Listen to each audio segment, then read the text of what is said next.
Parthaya Pradibodhidam Bhagavata Narayanena Swayam Vyasena Grididam Purana Munina Madhye Mahabharatam Advaidam Rudavarshinim Bhagavadim Ashtadashadhyayinim Ambatva Manusantadhami Bhagavad Gita Bhavadveshinim Yam Brahma Varunendra Rudramarudastunnandi Divyaistavai Vedai Sangapadakramopaniषदे Gayantiyam Samagaha Dhyanavastitadgadena Manasa Pashyandiyam Yogino Yasyandam Navidusura Suraganah Devaya Tasmai Namaha. We started discussing the 17th verse, sloka of the 8th chapter. Sahasra Yuga Paryantam Ahar Yad Brahmano Vidu Ratrim Yuga Sahasrandam Te Ahoratra Vido Janah. So, these verses sometimes are a bit complicated. We have to explain this in the light of the Indian concept of cosmogony. India's, or rather, the Vedantic idea of the time-space equation.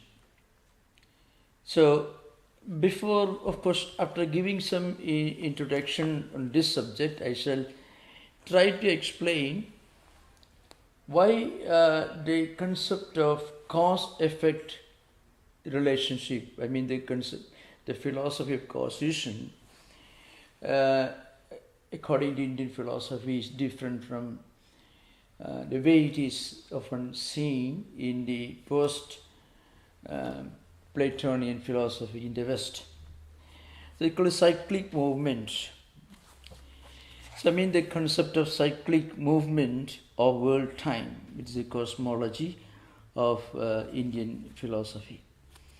Now, in Indian philosophical systems, including Buddhist philosophical system, not only just Indian Hindu philosophy, but Buddhism also, you find everything moves in cosmic cycles, the cyclic movement, in contrast to the linear movement idea in many of the Western philosophical ideas, especially the pre-Darwinian systems of philosophy, which is highly influenced or overshadowed by the creationist idea of the Bible or Christian theology. That means we are evolving, we are moving in a linear path, I mean in a straight line.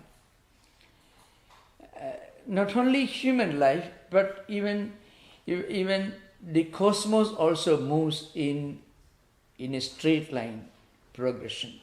God created this world, then things started happening, and then eventually those who follow the right path will go to heaven, and others, of course, will have a somewhat unpleasant experience. This is the general pattern, and of course there are certainly different schools in this country, so I'm just giving a general view.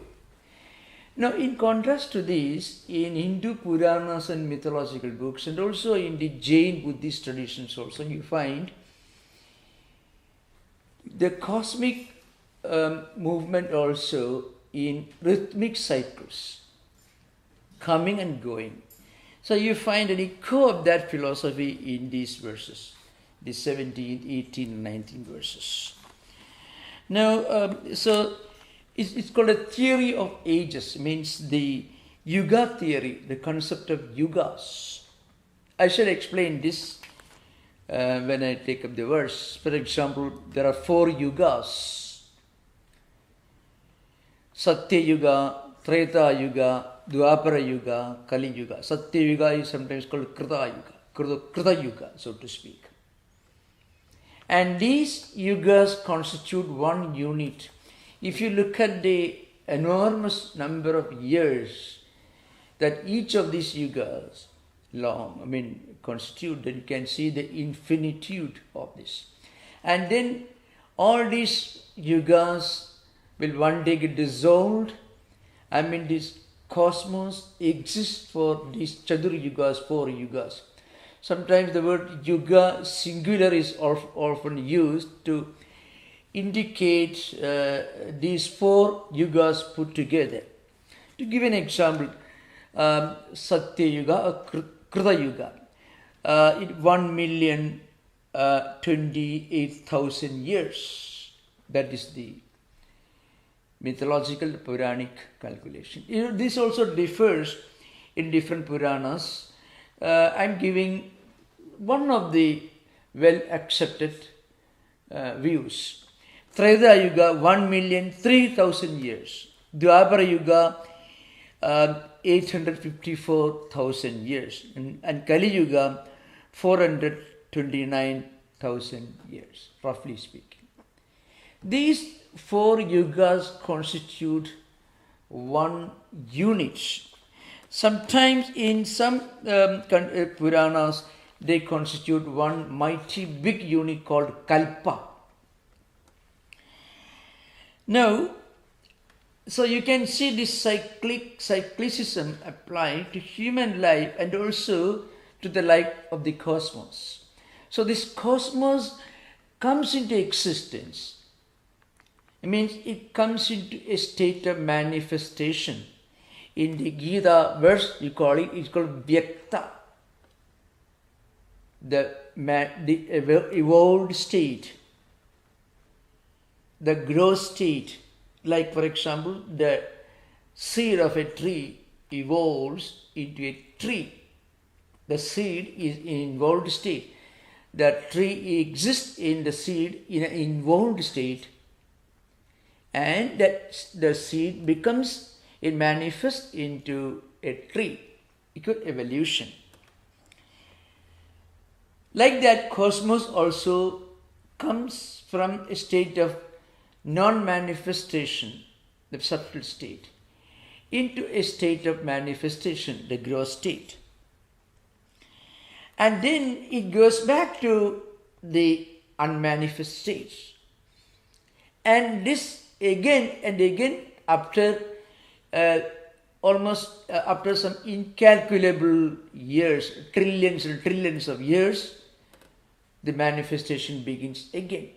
It goes on in cycles. Now, this is very interesting. Now, I'm not a physicist, but you can find there is an additional idea behind. Matter and energy are indestructible. Similarly, nothing really gets lost. There is one absolute reality that exists. That's beyond this manifestation and non-manifestation. That is Akshara Purusha. So if you look at the whole picture, let us say, first let us take the relative phenomenal existence. I mean the realm of time and space. Within this realm, within the jurisdiction of the relative plane, things begin to manifest. A transition from a state of non-manifestation is called Avyakta state in the Gita sloka. Into manifestation is called Vyakta state. And then this manifest state goes back, gets dissolved. It's called Pralaya. Prakashena liyati. Pralaya means it actually, what it means is not complete destruction. Rather, the gross form gets dissolved in the subtle, and after a long period, maybe billions or trillions of years, the manifestation begins again, and this cycle continues. That is, they conceive the cyclic theory of existence in progressing in cycles. This is true not only for Hinduism but also for Jaina, Buddhist and other traditions also. Now, something very interesting that you'll find out when you read these Gita verses with the eye of a scientist, which I'm not one of them, but anyone who gets education will have to study some amount of science, and based on that I can tell you, this cyclic theory of, or the theory of cosmic cycles coming one after another, it actually implies that matter and energy, the visible form and the invisible power behind, both are indestructible, the fundamental principle of conservation of energy. They are indestructible. They take different forms, but they are basically indestructible. This is within the relative plane. Then in the coming verses, Lord Krishna tells you, beyond all these coming and getting dissolved, beyond this non-manifest state and the manifest state, the involved and the evolved state, there is one reality that is beyond the relative, beyond time, space, and any kind of human calculation. So that is Sanatana, that is the eternal reality, the transcendental reality. Those who understand and realize this transcendental reality, they get out of this cosmic cycle. They are no more born and they become one with the absolute reality. This is the theme of the verses that we are going to discuss. I mean, in brief. Now, before entering the subject, there is something more to be discussed. In Indian philosophy, there are many views, many interesting theories with regard to the cause-effect relationship. So here I have to take you out of the Gita context and will force you to enter the jungle of Indian philosophy, especially Indian dialectics. I hope you are all enjoying this. Okay. Now, there are many, it's called Vadas, a school of thought, a doctrine, an approach in philosophy is called Vada. One is Sankhadavada. Sankhadavada implies that things begin to evolve, come into existence just when different things come together. For example, if you have a chair in front of you, the carpenter make different parts of the chair and finally he may put them together. So it is Sankhada, means a combination. It's a compound, something, a number of parts coming together, joined together. You call it a table or a chair.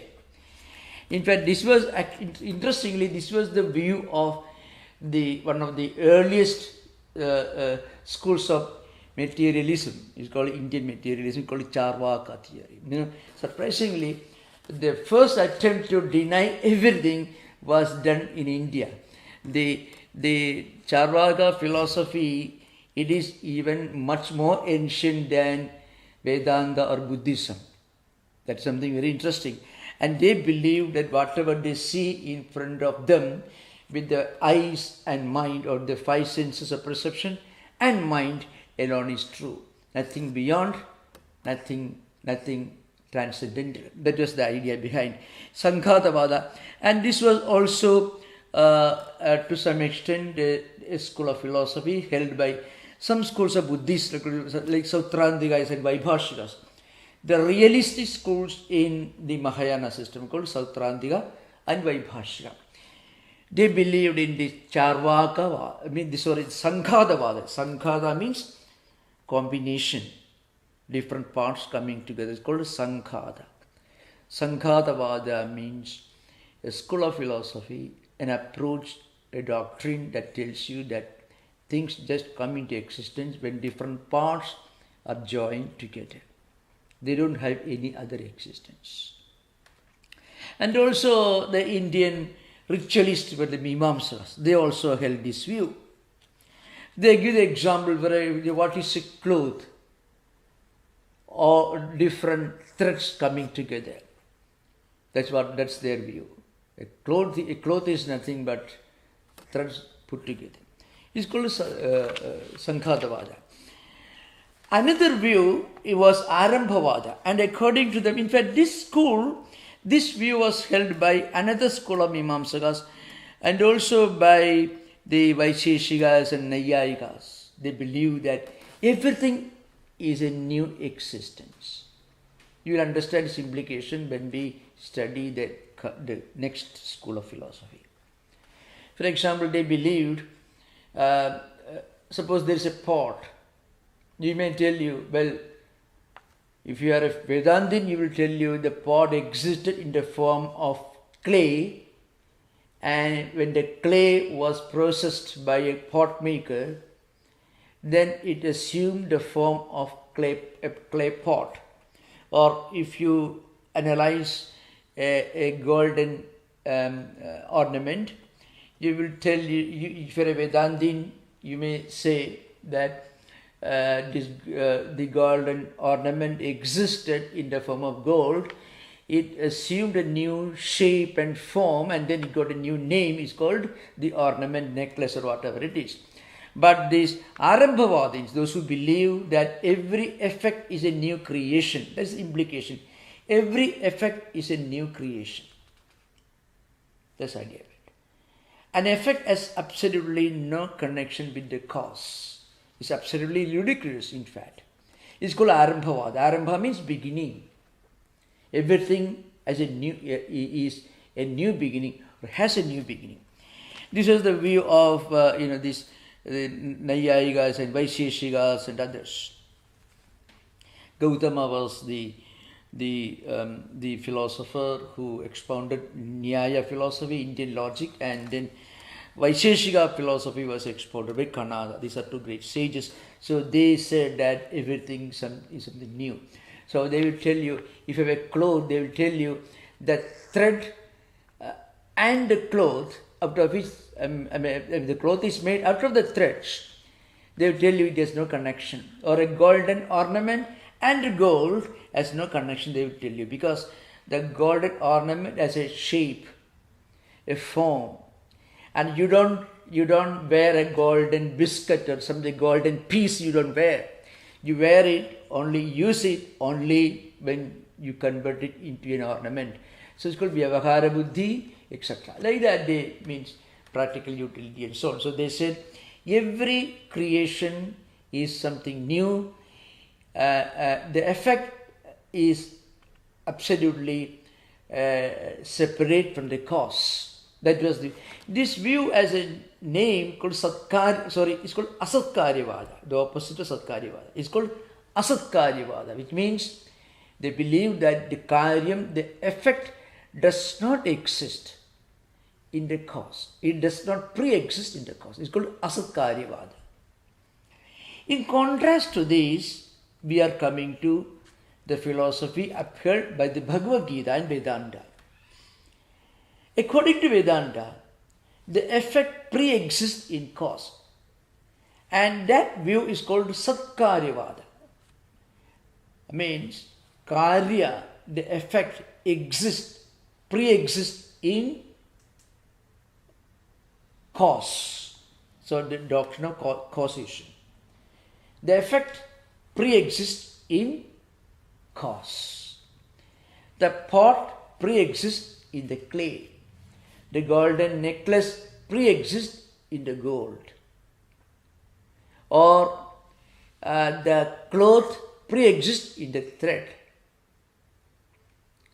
So fundamentally, there is no difference. Only you use certain methods and then you give it a new shape, new form, and of course a new name and a new kind of utility value. Then you call it the effect. But the effect already pre-exists in cause. It's called Satkaryavada. It's opposite is called Asatkaryavada. Arambhavada is one of the views of Asatkaryavada. Now, of course, we are going to discuss this Gita verse in the light of this Satkaryavada, or is called the idea, the view that the effect pre-exists in cause. The effect is not an entirely new creation. It is only, according to one school, it is a changed form. Like, for example, from milk you get you call the tea in India. Of course, you may call it yogurt. In English, called yogurt. Yogurt pre-exists in milk, but milk has completely transformed itself into yogurt. So it's called transformation. That is also one branch of Satkaryavada, the real transformation. When the transformation is not real, it is only apparent, it is called Vivartavada. Vivartavada is the school accepted by Advaitins and Vedantins. Of course, the Parinamavada branch of Satkaryavada, the idea that things actually are created through transformation, through real transformation, through Parinama. That view has got many followers among Ramanuja's followers, Madhva followers, Nimbarka and others. And of course, among the Sankhya school of philosophy, they believe in Prakriti Parinamavada, and different schools of monotheistic philosophical philosophical schools, they believe in the Brahma Parinamavada or Ishvara Parinamavada. So we are not going to those details. What it essentially means is, in the context of our life, what is this implication for us? This idea tells you that our life begins long before we are born, and our life will continue long after we are dead. That is a real implication. Means life is only a transition. We continue going through these revolving cycles. And Lord Krishna tells you that once you realize the supreme truth, that you are one with the supreme reality, that doesn't belong to the realm of time and space, that doesn't belong to the realm of things coming from a non-manifest state to a manifest state and going back to non-manifest state. It's called this coming and going. Once you realize that you are Atman, once you realize that you are beyond relativity, beyond time and space, then you will realize that your spiritual dimension is something beyond this. You identify your own transcendental spiritual dimension. That is the end of this particular small discussion, which we are going to take up slowly now. So I'm not going to, I already discussed in my last class many of these concepts. Of course, these Indian cyclic movements, the Pauranikas, the Puranas, they talk about this. For example, the period of the four such yugas constitute one Mahayuga. So you can imagine Satya Yuga, Treta Yuga, Dwapara Yuga, Kali Yuga. Altogether runs into several millions of years. In fact, they constitute one Mahayuga. And 1000 such Mahayugas are together called Kalpa. And there are different calculations, And 71 such Mahayugas constitute one Manvantara. Of course, these are different views in the Puranas. I am not going into those details. So, this 17th verse we already discussed. What we discussed was this. The whole cosmos exists in two states. These two states belong to the relative. One is the undifferentiated state and differentiated state. And the differentiated state, that is manifested state, that is the gross state, will go back to the undifferentiated state. when the day of Brahma begins, the creation begins, and the day of Brahma comes to an end, the creation ends and dissolution takes place. Then again the Brahma. So the word Brahma should be understood to be the cosmic mind. It should be understood the cosmic awareness. We do not know how to equate this with modern science.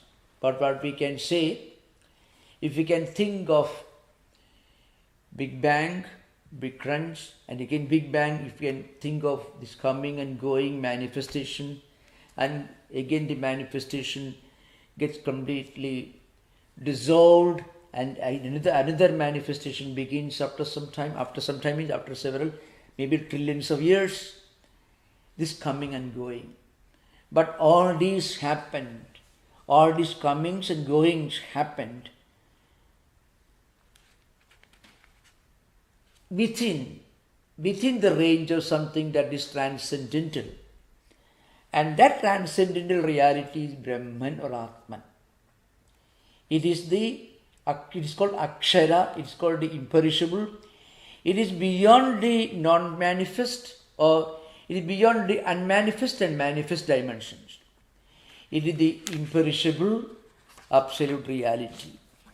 So you find the 18th verse, Avyakta Vyaktaya Sarva Prabhavanti Aharagame Ratyagame Praliyante Tatraiva Vyakta Samyaki. At the approach, that means when Brahma's day begins, Brahma's 1 year, according to one calculation, these calculations differ from Puranas to Puranas. I do not go into those details. According to one calculation, 1,000 years, 1,000 years of human calculation is equal to 1 day of Brahma. And 1,000 years of human calculation is 1 night of Brahma. This is one calculation. Anyway, we need not worry about these details.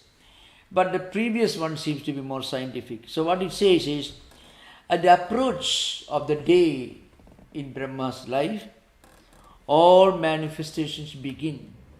In other words, the manifestation at the beginning, creation of existence, is symbolically compared to the dawn of the cosmic mind, the daybreak of the cosmic mind, the sunrise in the life of the cosmic mind, and the dissolution of this created universe corresponds to the dusk, the sunset of the cosmic mind, the symbolic presentation. But one thing we should thank Lord Krishna and also Arjuna for putting these questions to him, which prompted this answer. I mean, here you have got an idea of creation that goes beyond the Darwinian evolution theory and also the biblical creationism, in fact. Because here the calculation of existence is not put in so many thousands of years. And also there is no question of somebody going to heaven or hell or anything. These cosmic cycles are described to be the essence of existence. And that roughly seems to correspond with the emerging discoveries in science, which is a different subject. So what he says is, at the dawn, the beginning of the day, the daybreak of Brahma, all manifestations begin. They proceed from the unmanifested state. And at the approach of night, they all merge. And then they all merge back into the unmanifested state. We can give an example. For example, you take a piece of wood. There is no fire in it, but if you strike it, if you rub it together, perhaps you can get fire. Nobody knew that the piece of wood contained the potential to create fire, but you can find this happening. So the verse tells you that the universe has got two dimensions, that is the Vyakta and Avyakta. Sometimes called Avyakta Prakriti and Vyakta Prakriti. Vyakrita and Avyakrita. Vyakrita means the manifested, all these different things. We can imagine how the cosmos must have evolved, how slowly the earth evolved into a state where it's possible for living beings to breathe oxygen. The water slowly became available, oxygen became available, the living conditions became appropriate, and correspondingly different living creatures also evolved. And the living creatures, their nature, their ability to live, all correspond to the living conditions that the earth created. And maybe after several millions of years, these conditions will change and living conditions will disappear, and then there will be no life possible, and the earth will merge back into an unmanifested state. It's called Avyakta. And then again the cosmic cycle after some time again begins. The daybreak, the dawn in the life of Brahma, that is the symbolic presentation. I mean, it's a kind of metaphor. This should be understood in the life of metaphor. You can interpret it in the life of Puranas, the mythological books, believing in all the millions of years, which I don't want to do right now, but it says that there is a rhythmic cycle going on in human life and also in the life of the cosmos. That's the idea behind.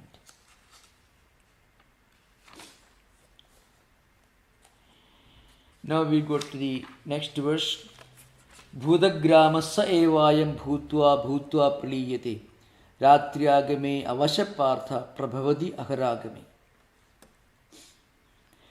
That means the same variety and multitude of different beings that existed in the previous cycle, the preceding day it is called, the preceding day of Brahma, they merge when the night comes, and then they come out again, they begin to manifest, they come alive, they start living again at the daybreak, the morning of Brahma's day. So Brahma's day and night is a symbolic presentation. It can be used, it can be considered to be a metaphor. What it essentially tells you is, on the one hand, everything moves in cycles. Everything moves in cosmic cycles. In our individual life, what we do, how we speak, how we live, all these depend upon our own samskaras, our own impressions, our own, what we call karma phalas, mean the effects of meritorious or otherwise, the results of our own actions. That's how we call samskaras. And according to our samskaras, we act, we behave. When a man dies, his senses of perception, eyes, ears, sense of smell, all this will of course disappear. His senses of action also will disappear. But impressions and samskaras and tendencies that he has accumulated in his internal system through actions, through conscious actions in this life, they will remain in their seed form. And then he will assume a new body, a new set of senses of perception, a new set of senses of action. They by themselves are neutral, they are inactive. But these samskaras manifest in that little body that comes out again at the beginning of his next life or her next life. And again this cycle continues. In individual life, when we realize that we are something that goes beyond the body-mind complex, we are in our true spiritual dimension, we are Atman according to Vedanta, we are something that's not the body-mind complex. The Atman only makes use of body-mind complex. Once you realize this, we get out of this cycle of life, birth, life, death and rebirth. Similarly, when we reach this level of spiritual enlightenment, what happens? So far as that person is concerned, the cosmic cycles no longer affect him. And this is what Buddha called samsara chakra. I mean this cycle of coming and going, birth, life, death, rebirth, and again this continues. Called samsara. Due to trishna, due to desire, we go through these cycles. When we get nirvana, we get out of this. Vedanta approaches this subject from two different angles. One is from the angle of the individual. From the angle of individual, when we realize the supreme truth, we get freed from the samsara. At the same time, we also get freed from the effect of these cosmic cycles coming and going. This is the idea behind. So, Bhudagramasya evayam. I mean the very same variety of living beings that existed in the previous life, in spite of themselves, they come out again. Of course, there is another theory about this which Swami Vivekananda refers to in one of his sentences. There is a stray sentence in the complete verse, but Swamiji, in one context, a very striking sentence which needs a lot of interpretation, but this is one interpretation, maybe the only interpretation we can find. Swami Vivekananda says in one context, long before I was here, you were here, and also you will be there. So, a mystic like Vivekananda sometimes spoke some very profound truths, which sometimes require a lot of interpretation. What it means is, this cosmic, at the cosmic level, this creation, existence, dissolution, and again remanifestation, it continues. That's the idea behind it. It always continues. That's why, of course, the continuation only so long as we don't realize the supreme truth. So you can find that is one very interesting idea, that everything moves in cycles and we don't move in straight line progression. So tasmatu bhava anya avyakta sanatanaha yasa sarveshu bhudeshu nasyatsu na vinasyati. But beyond this avyakta, beyond this unmanifest, and beyond this manifest, beyond this avyakta and vyakta, there is the one absolute reality. And there is a real avyakta, that is the imperishable. It is called Akshara, it is called Sanatana. The word comes frequently, it's used in Purusha, sometimes called the Purusha. Yasa sarveshu bhudeshu nasyatsu na vinasyati.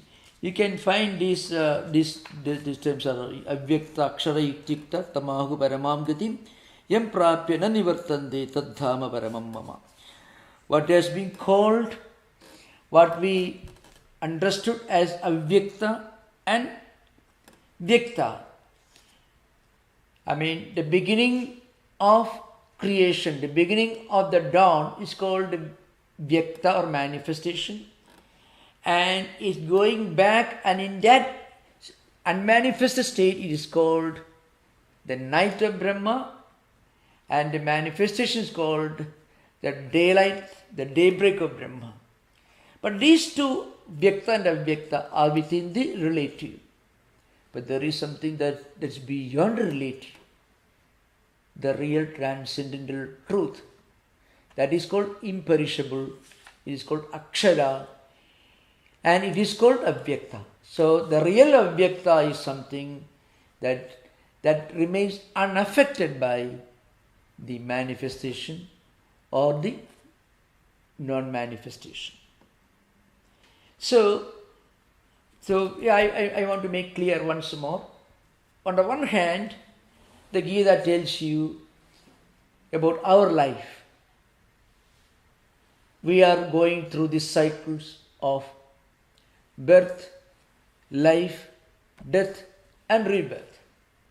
Whatever we do, whatever we speak, all our activities are determined by our previous samskaras and impressions. Those samskaras and impressions, they express themselves in our actions. So in other words, our actions in this life are related to, linked to our previous actions in previous life cycles. Just like the cloth is linked to the thread. Threads together constitute the cloth. The necklace is linked to the gold. From gold you make the necklace. This is a cause-effect link at the individual level. At the cosmic level, what Gita tells you is, from the Avyakta state, the Vyakta state comes. From the unmanifest, from the manifest state comes. And the same manifest state goes back to the unmanifest state. That is called the causal dimension is called Avyakta, and the effect dimension is called the Vyakta. The manifested state is called the effect, the unmanifested state is called the cause. The seed is the cause and the tree is the effect.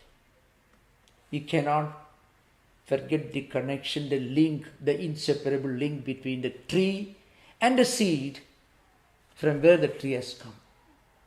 So, this Vedanta philosophy accepts the idea that on the one hand, the effect pre-exists in cause. Now, next subject. Beyond all this, there is this particular stage, Paratasmatu bhavaha anyaha avyakta avyakta sanatanaha. Avyakta anyaha avyakta. There is one unmanifested state that is beyond and different from the unmanifested state of the relative plane. It is called Sanatana. It is called Purusha, the imperishable, or called Atman or Brahman. That is the absolute ultimate reality. Those who realize their spiritual identity with the eternal truth, the Purusha, the Atman, they get completely liberated from this destiny of coming and going, the cyclic rotation. So this is I'm just giving this is a complicated subject. You are most welcome to ask any question. We have not finished discussion of these verses. We'll continue the discussion in the coming session also. So you can ask questions.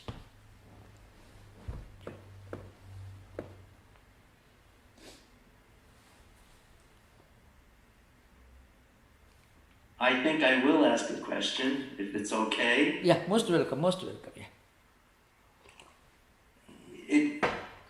It seems as though this went to the heart of some of Shankaracharya's debates when he was questioned about this final point about Advaita, including this element, because he was challenged that, hey, if there's going to be a cycle like this, then where's the eternal? Yeah.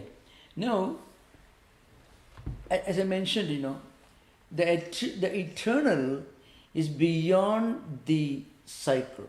the cycle has got two dimensions, the unmanifest and the manifest. The eternal is beyond both these, because the unmanifest and manifest both belong to the relative plane.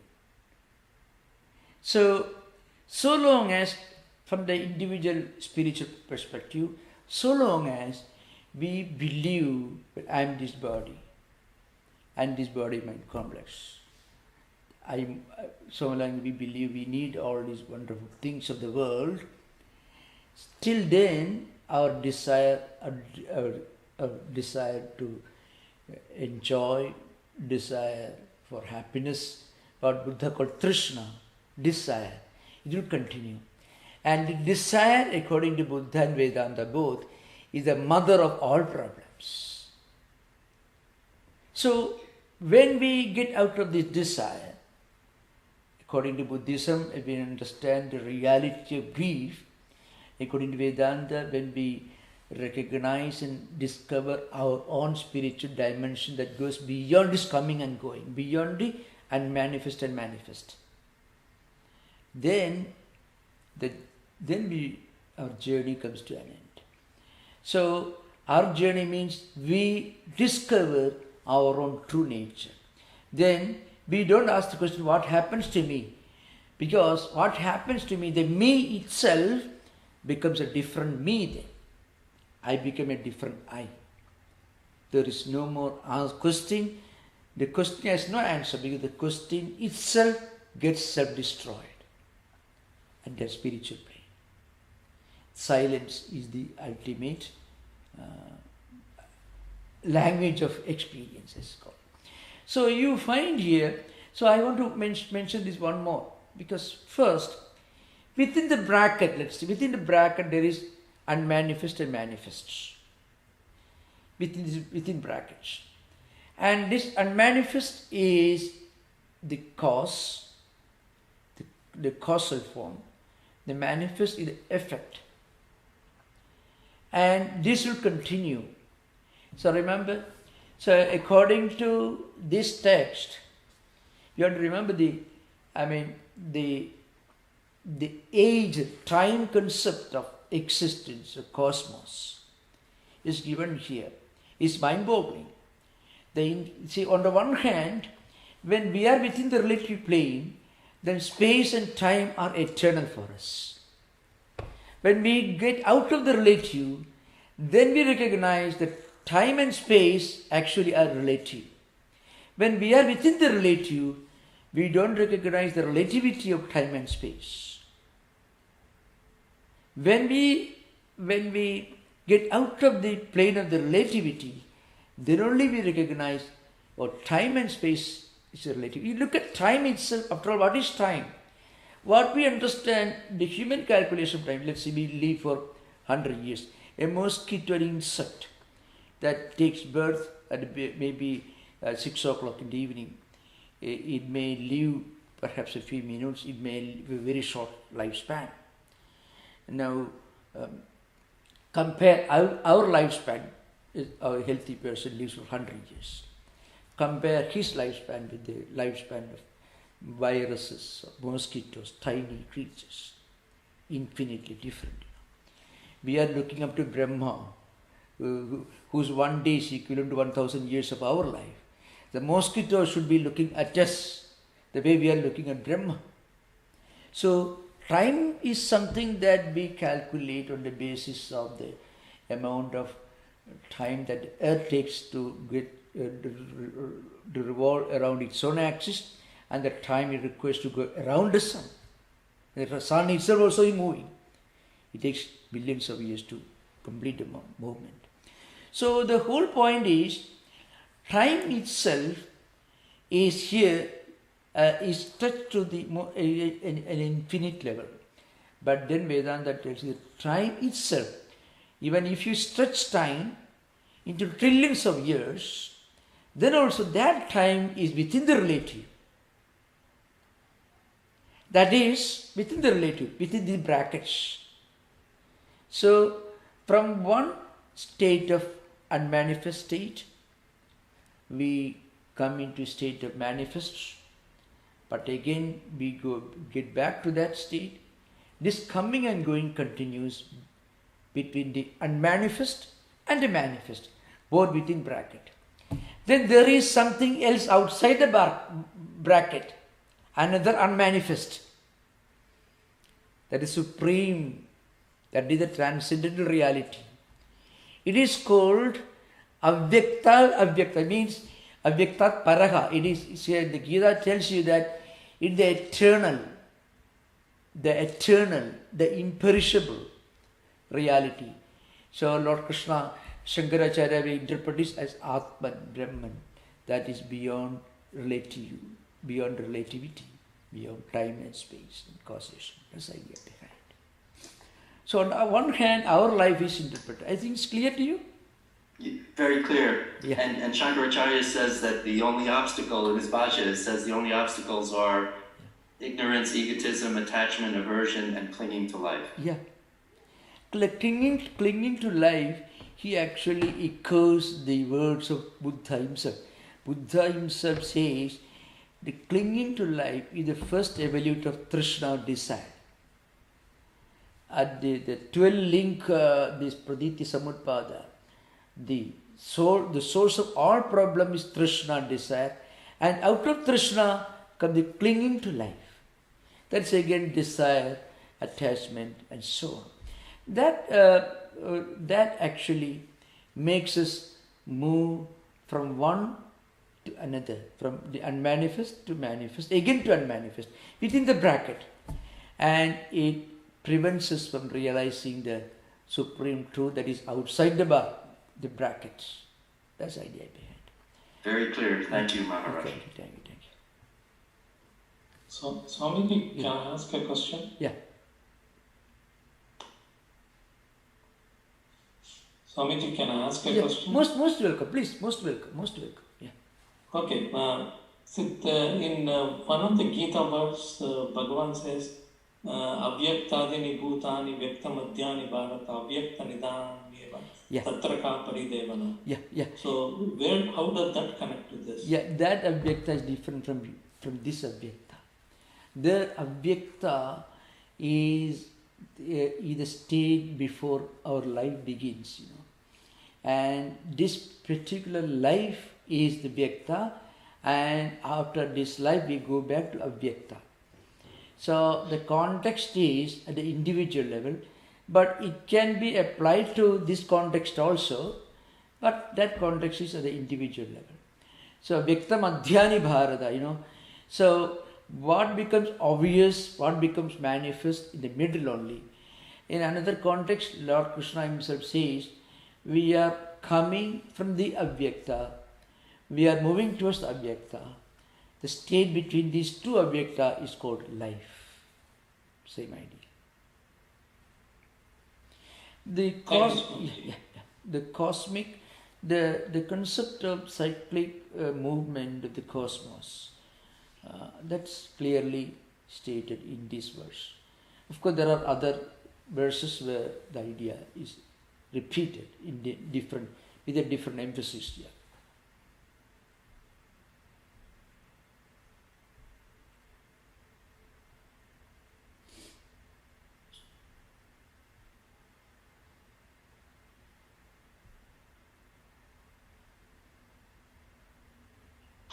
Swamiji, I have a question. So, even in the realm of relative, when we talk about the Avyakta state to the previous question, what is Vedanta's view of existence of awareness in Avyakta state? For example, Puranas talk about afterlife and what happens. What is Vedanta's view of awareness in that state?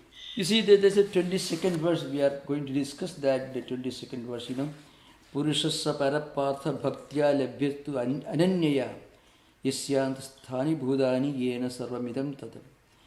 And then Lord Krishna says that Purusha, that supreme reality, that supreme truth can be attained through pure devotion.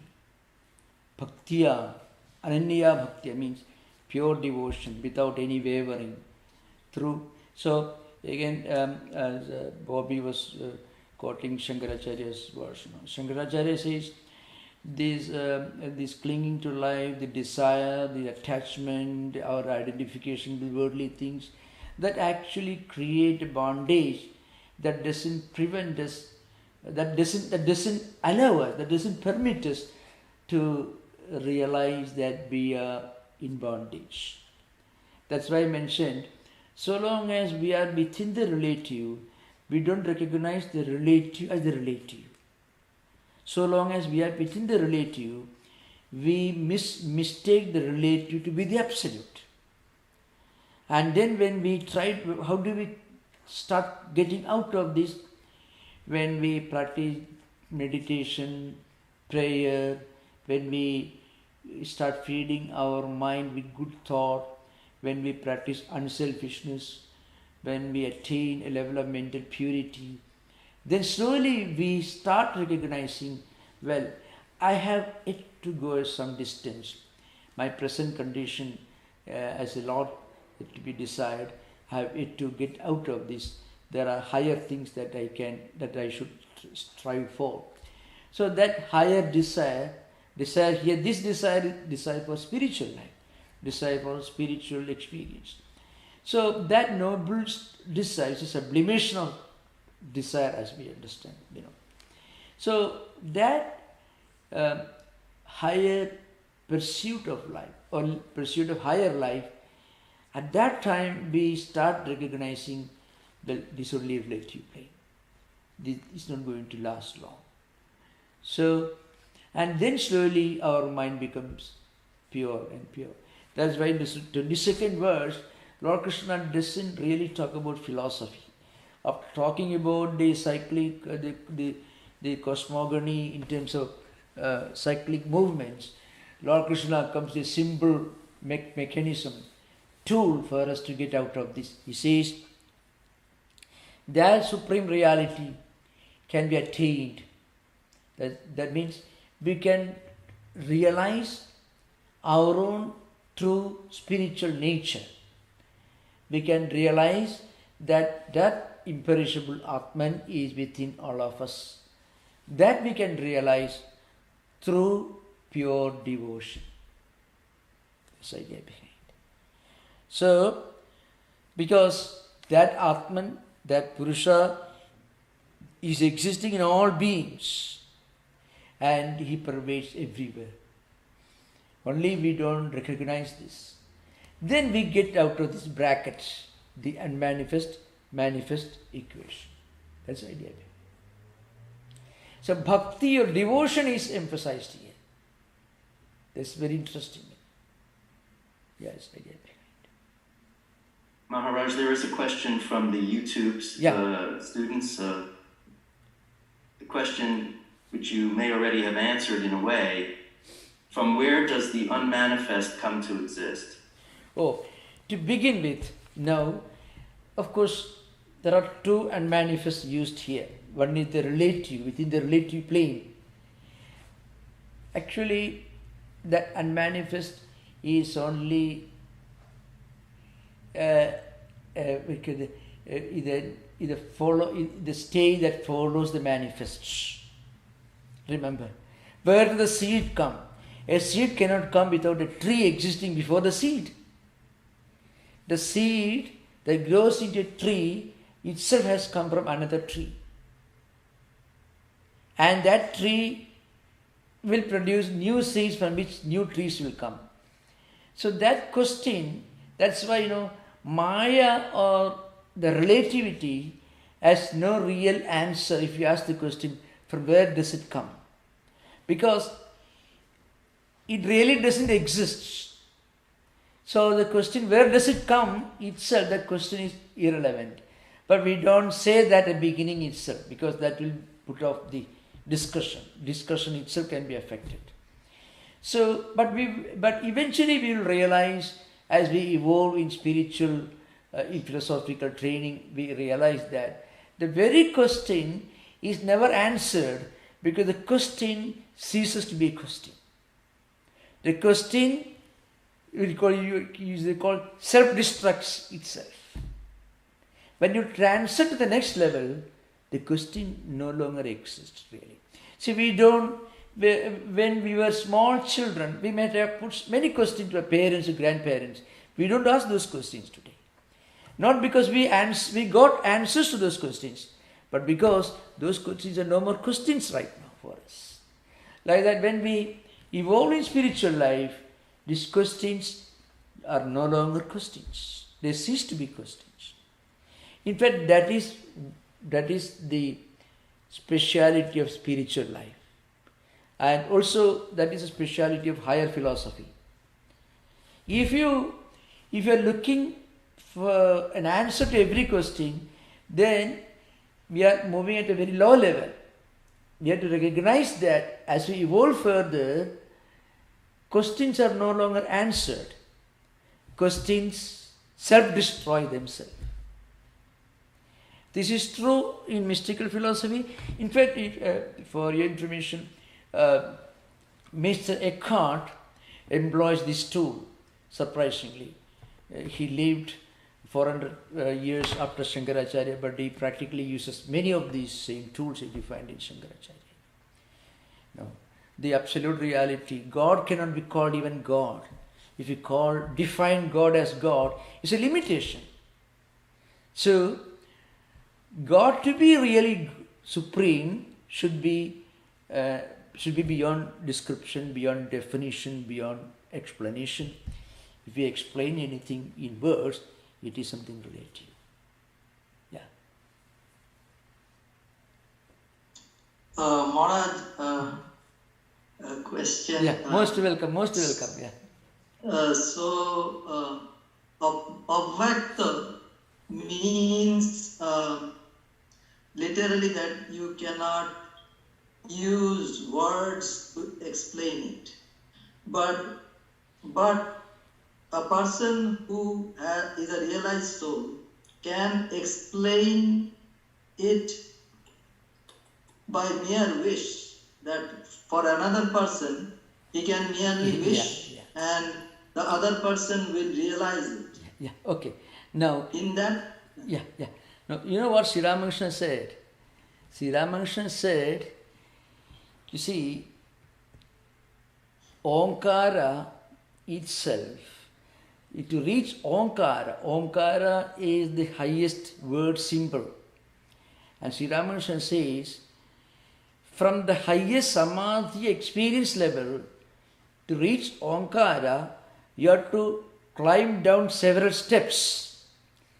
From Omkara, you have to come down several steps to Gayatri, which is the essence of the Vedas. From Gayatri, again you have to come down several steps to reach the Vedas. So if you take the ascending order, Vedas are so huge. Gayatri only 24 syllables, Om Bhurvuvasva, etc. Omkara is only one phoneme, is only 3 matras, small. Then Sri Ramakrishna says the highest truth cannot be explained. Even Omkara itself doesn't exhaust or explain or describe the highest truth. From the Samadhi level, that is silence, you have to come down several steps to reach even Omkara. So Omkara is also very far behind, far below. You follow, you remember Sri Ramakrishna's statement? Yeah. See, you remember Saugata? Yeah. That's why when you perform Durga Puja, there's a mantra that I quote from Atharvaveda, Antai Bahuvadinam Anantai Mukha. One of the prayers used in Durga Puja mantra is something, You see, the language of the finite is verbosity. The language of the infinite is silence. That's why Sri Ramakrishna says, you can drink a glass of milk, or you can eat a piece of sweet, but you cannot explain or define sweetness. You remember? Yes. Yes. So, silence is the language of the highest spiritual experience. That's the Antai Bahuvadinam. I mean, the language, the finite, the limited is verbosity. You can write huge volumes, but language of the infinite, the experience is silence. Okay, thank you for yeah.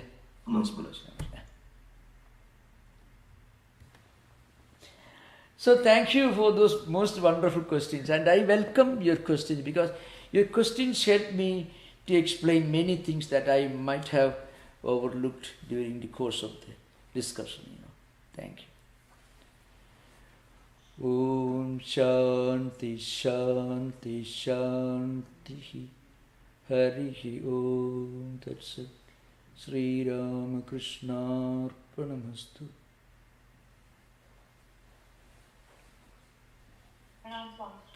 Namaskar. Thank you all, everyone. Thank you. Yeah. Thank you, Swamiji. Thank you. Thank you. Thank you.